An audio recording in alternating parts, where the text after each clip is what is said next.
Assalamualaikum warahmatullahi wabarakatuh.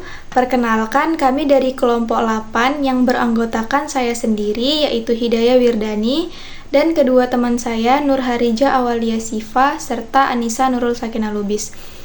Pada video ini, kami akan membawakan materi tentang mikroba tanah. Organisme tanah berada pada lapisan tanah bagian atas, kurang lebih 10 cm di bawah permukaan tanah. Aktivitas biologis yang ada di tanah 80 hingga 100% dilakukan oleh jamur dan bakteri.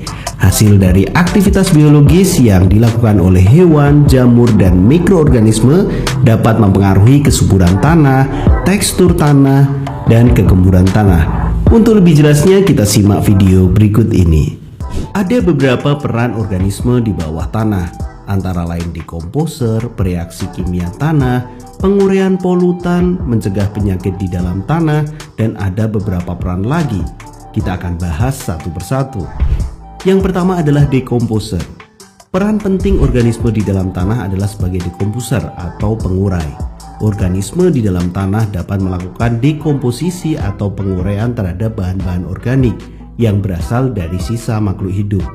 Misalnya daun-daun yang jatuh ke tanah, ranting-ranting, dan jasad hewan yang telah mati. Dekomposer ini dapat dilakukan oleh bakteri, jamur, dan cacing. Yang kedua adalah bereaksi kimia tanah. Bakteri di dalam tanah bisa menguraikan material organik yang berasal dari sisa-sisa makhluk hidup yang telah mati tentunya, dan akan diuraikan menjadi zat nitrat. Zat nitrat atau nitrogen ini dalam tanah sangat dibutuhkan oleh tumbuhan, sehingga reaksi kimia tanah ini sangat dibutuhkan oleh tumbuhan. Yang ketiga adalah penguraian polutan di dalam tanah. Bakteri yang ada di dalam tanah akan berfungsi sebagai filter dan menguraikan zat kimia yang masuk ke dalam tanah akibat dari penggunaan pupuk organik secara berlebihan. Semakin banyak organisme di dalam tanah, maka akan semakin cepat aktivitas penguraian bahan kimia di dalam tanah. Yang keempat adalah mencegah penyakit di dalam tanah. Tanah dapat dikatakan sebagai kondisi normal apabila tanah memiliki senyawa organik dan aktivitas organisme yang tinggi. Pada saat itu, organisme tanah dapat melawan organisme penyakit yang masuk ke dalam tanah. Hebat nih sahabat. Secara alami, organisme tanah memanfaatkan prinsip pengendalian biologis, sehingga organisme yang mengganggu tanah dapat terkendali. Yang kelima itu adalah memberikan efek tekstur pada tanah. Tanah dapat digolongkan menjadi beberapa jenis berdasarkan teksturnya, yaitu keadaan tingkat kehalusan tanah yang dipengaruhi oleh perbedaan komposisi kandungan pasir, debu, dan liat dalam tanah.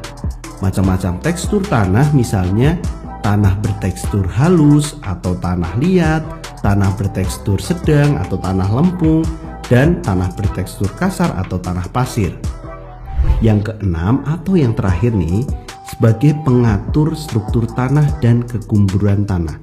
Jadi peran organisme itu ada berbagai macam sahabat, tadi ada 6 nih. Nah, peran untuk kegemburan tanah ini sangat dipengaruhi oleh banyaknya organisme di dalam tanah itu sendiri. Hal ini dikarenakan organisme mampu membuat pori pada tanah yang berfungsi untuk menggemburkan atau menyuburkan tanah. Karena proses sirkulasi di dalam tanah yang menjadi lebih baik, akibatnya ada pori-pori ini.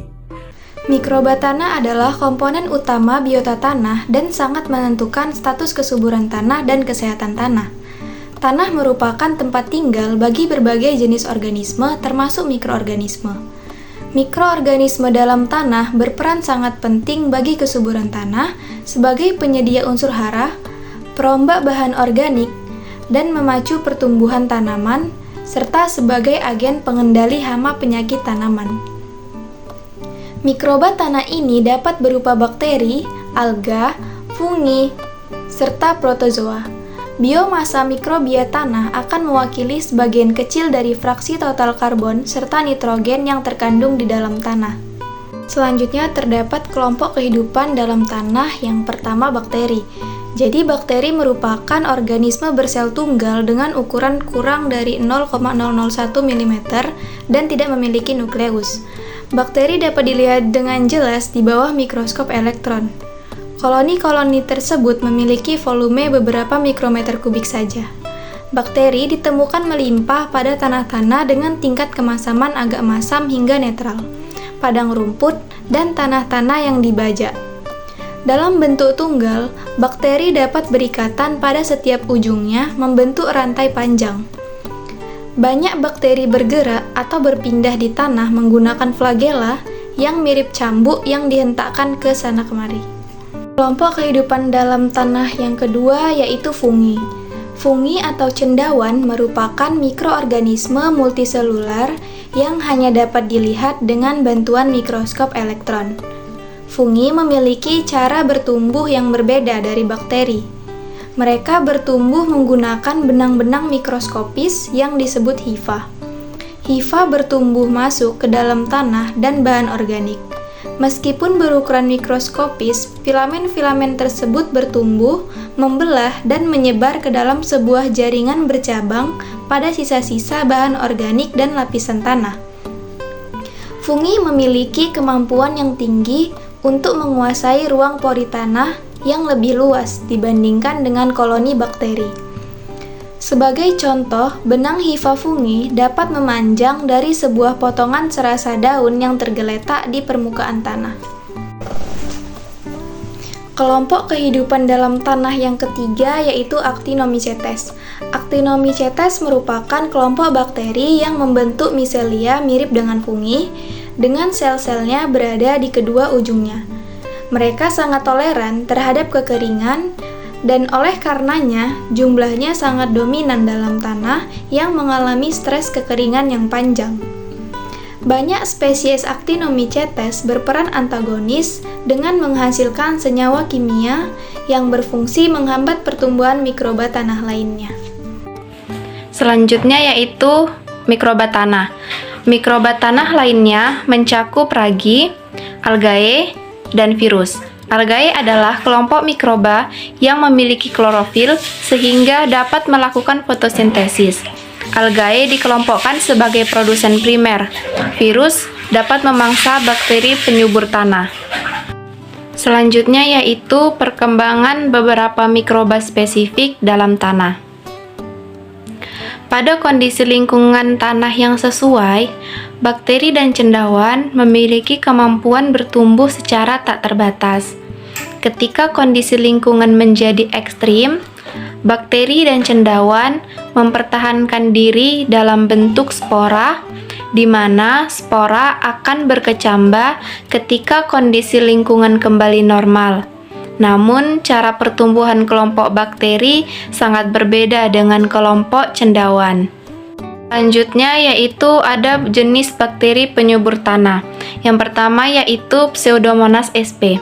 Pseudomonas sp adalah mikroorganisme tanah yang mempunyai banyak manfaat, antara lain sebagai penyedia unsur hara seperti nitrogen, penghasil zat pengatur tumbuh seperti sitokinin dan giberelin, dan mampu melarutkan unsur fosfat yang dalam bentuk terikat menjadi tersedia, serta sebagai agen biokontrol sehingga dapat meningkatkan kesuburan tanah dan meningkatkan pertumbuhan tanaman. Bakteri tanah bermanfaat tersebut antara lain adalah Pseudomonas sp.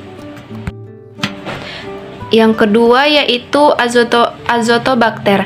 Azotobacter merupakan salah satu bakteri penambat nitrogen aerobik non-simbiotik yang mampu menambat nitrogen dalam jumlah yang cukup tinggi. Faktor-faktor eksternal yang mempengaruhi penambatan nitrogen antara lain suhu, kelembapan tanah, pH tanah, sumber karbon, cahaya, dan penambahan nitrogen. Di sini saya akan melanjutkan materi jenis bakteri penyubur tanah, yaitu Mycorrhiza. Mycorrhiza adalah simbiosis antara fungi tanah dengan akar tanaman yang banyak manfaatnya di dalam bidang pertanian. Contohnya itu seperti membantu meningkatkan unsur hara tanaman, meningkatkan ketahanan tanaman terhadap penyakit dan kekeringan. Ada bakteri selulotik. Bakteri selulotik ini merupakan bakteri yang mampu menghasilkan selulase dan menghidrolisis selulosa yang menjadi produk yang lebih sederhana. Contohnya itu seperti glukosa. selanjutnya ada bakteri Rhizobium. Bakteri Rhizobium ini salah satu contoh kelompok yang mampu menyediakan hara bagi tanamannya. Apabila bersimbiosis dengan tanaman legum, maka kelompok bakteri ini akan menginfeksi akar tanamannya dan membentuk bintil akar di dalamnya. Jadi, kesimpulan dari materi ini yaitu mikroba tanah merupakan indikator penting di dalam ekosistem tanah. Dengan mengetahui kondisi keberadaan mikroba tanah, kita akan mengetahui keadaan tanah, apakah dalam keadaan baik atau buruk, atau kita akan mengetahui bagaimana kondisi unsur hara tanaman serta stabilitasnya. Kelompok mikroba terbesar yang hidup di tanah yaitu bakteri dan fungi, serta beberapa kelompok mikroba lainnya. Pada kondisi lingkungan tanah yang sesuai, bakteri dan cendawan memiliki kemampuan bertumbuh serta tak terbatas. Ketika kondisi lingkungan menjadi ekstrim, bakteri dan cendawan merupakan atau mempertahankan diri dalam bentuk spora, di mana spora akan berkecambah ketika kondisi lingkungan kembali normal. Terdapat beberapa bakteri penyubur tanah yaitu Pseudomonas, sp. Azotobacter, Mycorrhiza, bakteri selulotik, dan bakteri Rhizobium.